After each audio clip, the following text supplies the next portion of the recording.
આજના ગુજરાતી કેથલિક સમાજ વડોદરા દ્વારા આયોજિત સંત જોસફ પરિવારના વહાલા બાળકોના પ્રથમ ખ્રિસ્ત પ્રસાદ સંસ્કારની સામૂહિક ઉજવણીમાં અત્રે ઉપસ્થિત પૂજ્ય ફાધરો, સિસ્ટરો, પ્રથમ ખ્રિસ્ત પ્રસાદ ગ્રહણ કરતા બાળકો તથા અમદાવાદથી અમારા આમંત્રણને ખાસ માન આપીને અત્રે પધારેલ ગુજરાતી કેથલિક સમાજના કેન્દ્રીય પ્રમુખ શ્રી સુભાષભાઈ, તેમના ઉપપ્રમુખ શ્રી, મહામંત્રી, ખજાનચી, આપ સર્વનું ગુજરાતી કેથલિક સમાજ વડોદરા વતી હું હાર્દિક સ્વાગત કરું છું.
શાઉલ ઇઝરાયલના 3000 કુલોના માણસોને લઈને દાવીદની શોધમાં જીફના અરણ્યમાં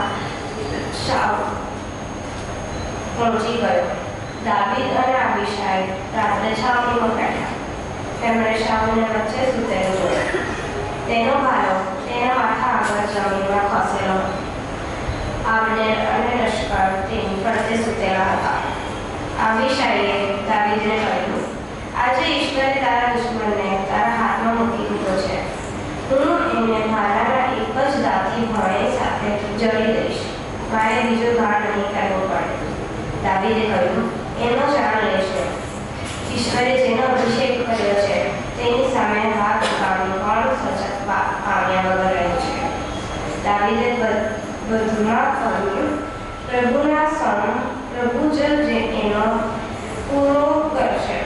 કાં તો એનો સમય ભરાશે ને એ મરી જશે, અથવા એ યુદ્ધે જળશે અને તેમાં એનો અંત આવશે.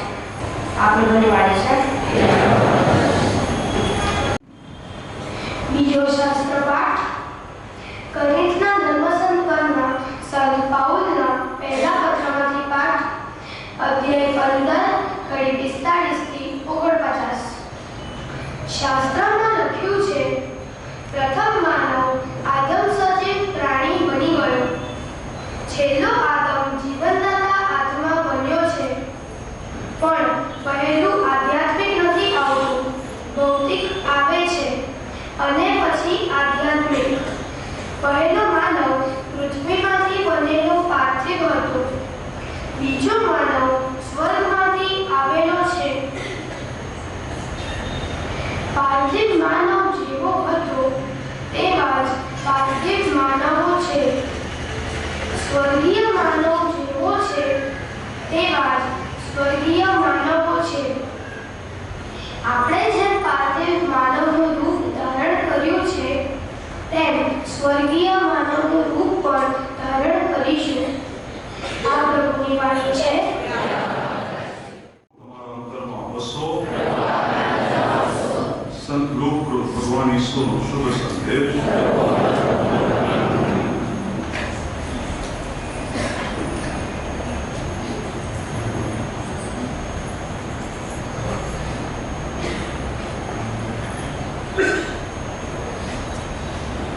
આજે આપણે સુંદર પર્વ ઉજવી રહ્યા છે એટલે મેં પ્રભુ ઈસુના સમર્પણનો સંદેશ પાઠ લીધો છે.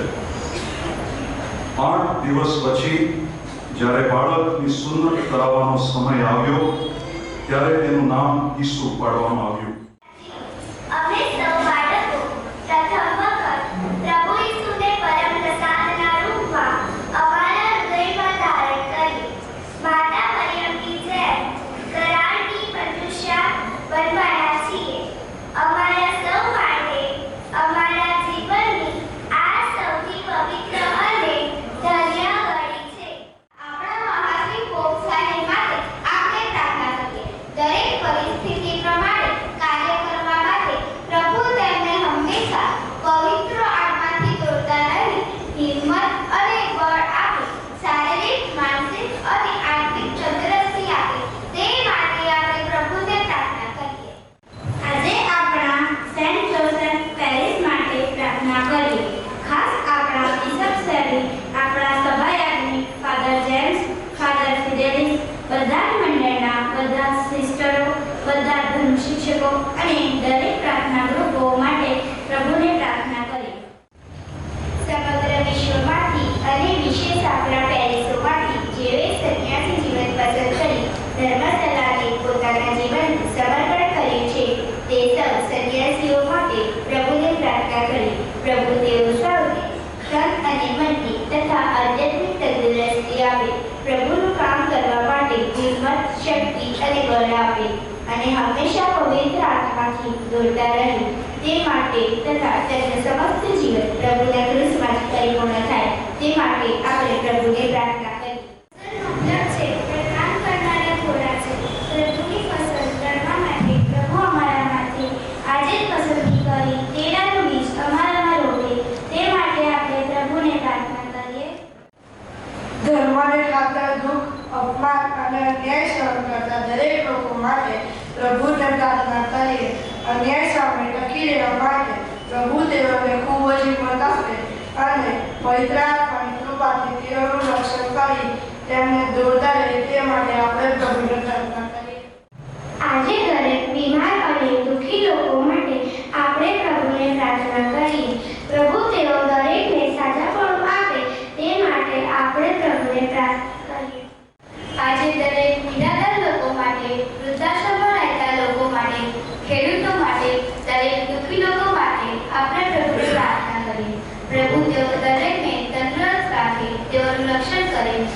પ્રભુ તેમનો આદર કરી તેમની સહાય કરે તે માટે આપણે પ્રભુને પ્રાર્થના કરીએ.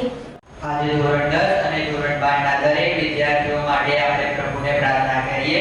પ્રભુ તેઓ દરેકને સમજણ શક્તિ આપે, બુદ્ધિ શક્તિ આપે, સ્મરણ શક્તિ આપે, જેથી તેઓ સૌ સારી રીતે જીવનના પથે આગળ વધી શકે તે માટે આપણે પ્રભુને પ્રાર્થના કરીએ. આજે આપણે વિશ્વ શાંતિ માટે પ્રભુને અરજ કરીએ. આપણે જાણીએ છીએ કે રશિયા, યુક્રેન, ઇઝરાયેલ, હમાસ તથા આપણા દેશના મણિપુર રાજ્યમાં અશાંતિ, હત્યા અને અન્યાય વધી રહ્યા છે. પ્રભુ એ દરેક જગ્યાએ તેમની શાંતિ, પ્રેમ અને એકતાનું રાજ્ય સ્થાપે એ માટે આપણે સૌએ પ્રભુને પ્રાર્થના કરીએ.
ઈશ્વરનું ધ્યાન કરો. પિતા પરમેશ્વરની આભાર સ્તુતિ કરીએ. અમારો પરમ ધર્મ અને પરમ કર્તવ્ય, અમારી મુક્તિ અને અમારો આનંદ તમારી અખંડ આભાર સ્તુતિ કરવામાં સદંતર પડે છે. હે પ્રભુ પાવન પિતા, સર્વ સમર્થ સનાતન પરમેશ્વર, આભાર દર્શન અમે અમારા પ્રભુ ઈસુ ખ્રિસ્ત દ્વારા કરીએ છીએ. પોતાના શિષ્યો સાથે છેલ્લું ભોજન કરવા બેઠા તે વેળાએ તેમણે પોતાની જાતને સંપૂર્ણ ને શાશ્વત બલિરૂપે તમારે ચરણે ધરી દીધી ને સૌની પેઢીઓ યુગ યુગાંતર પોતાના બલિદાનને યાદ કરે એવા અપૂર્વ સ્મારકની સ્થાપના કરી. આ પાવન સંસ્કાર સદા તમારા ભક્તોની ભૂખ માગે છે, પવિત્રતા અને પંથે દબતા રહેવાની શક્તિ આપે છે ને સમગ્ર માનવ જાતને શ્રદ્ધા ને પ્રેમના અતૂટ બંધને બાંધી રાખે છે. અમે હે પિતા આજે તમારા તેલાવ્યા આ દિવ્ય ભોજન કરવા આવ્યા છીએ ને ઈસુનો મધુર સ્પર્શ તથા દિવ્ય રૂપે મોરી ઉઠીશું એવા દિલની અભિલાષા સેવીએ છે. અને તેથી એ રાજ રાગેશ્વર જરાતર સૃષ્ટિ મંડળ અને સ્વર્ગના મંગળ ધરવાના દેવદૂત અને સંતો તમારા માનમાં એક નવું ગીત ગાયું છે ને અમે સૌ મહિમા ગામમાં અમારા સુર પેઢીને તમારે ચરણે પડી નિત્ય તમારી સ્તુતિ કરતા રહીએ છીએ.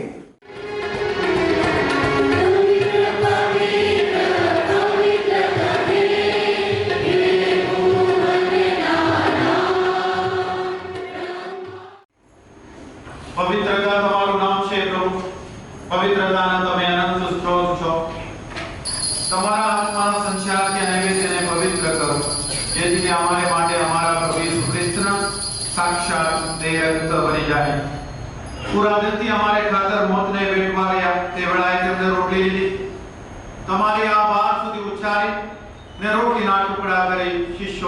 આપતા કહ્યું, લો, તમે બધા આમાંથી ખાઓ. આ મારું શરીર છે, એ તમારી ખાતર અર્પણ થનાર છે.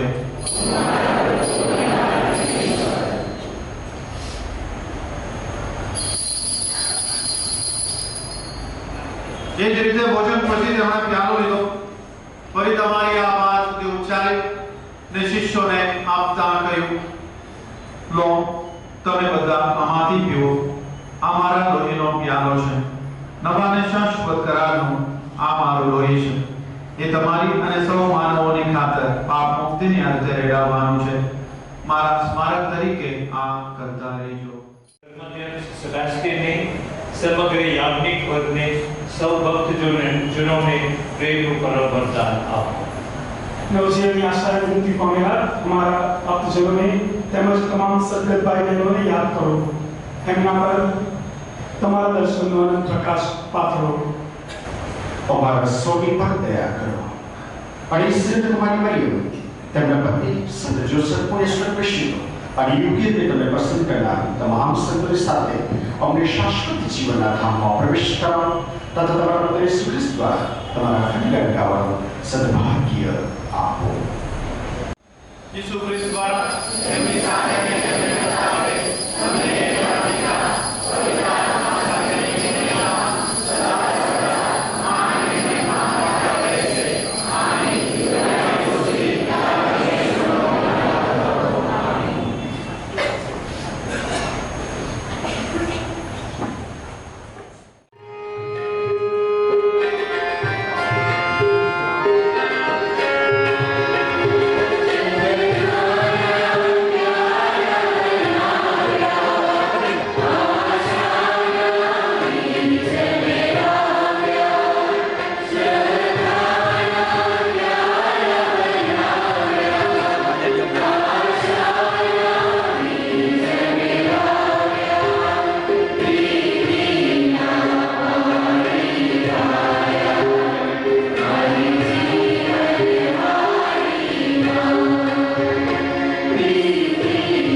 પ્રભુ તમારા અંતરમાં આવશો.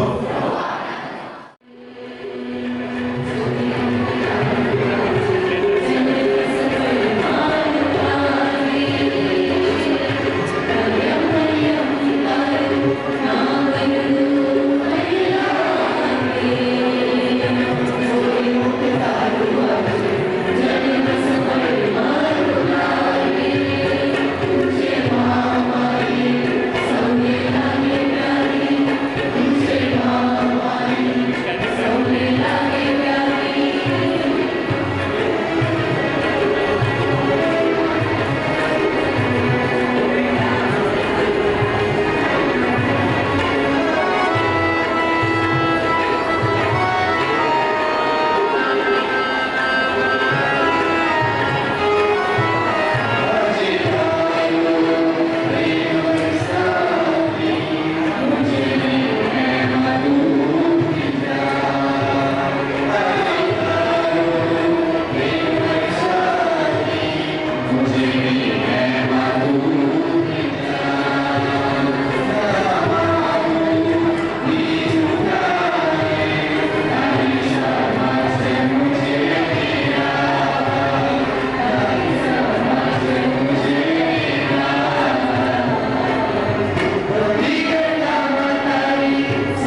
આજે તમારી આગળ અહીંયા ઊભા થતાં મને બહુ આનંદ થાય છે.